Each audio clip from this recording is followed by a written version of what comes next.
50 நாட்களுக்குள்ள நல்லாட்சி நடக்கல அப்படின்னு சொல்லி அவசரப்பட்டு பேசிட்டீங்களே. நீங்க நல்லாட்சி தொடர்ந்து செஞ்சிருந்தா நீங்க ஜெயிச்சிருந்துக்கலாமே.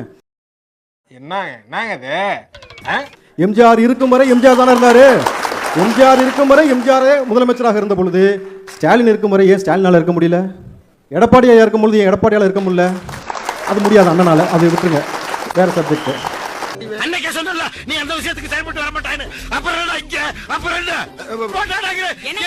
அதுக்கெல்லாம் நீ சரிப்பட்டு வர மாட்டே.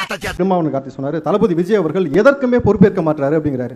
ஐயா, நீங்க படுதோல்வி அடைஞ்சு 4% வந்ததுக்கு தளபதி விஜய் அவர்கள் பொறுப்பேற்கிறார். நான் இப்ப சொல்றேன், டிக்ளேர் பண்றேன், வச்சுங்க. அதாவது வாய்க்கு வந்ததெல்லாம் பேசுறதுக்காக சும்மா ஏதோ டைம் பாஸ் ஆகுன்ற மாதிரிலாம் நீங்க பேசக்கூடாது. வாயின்னு முன்ன இருந்தா என்ன வேணாலும் பேசுவீங்களா? இன்னைக்கு 2 பேருக்கு தான் போட்டிய. ஒன்று அழுவினிக்கும், இன்னொன்று புழுவினிக்கும். ஒவ்வொரு மண்டபமா தேடி தேடி போய் அழுகுது அழுவினி.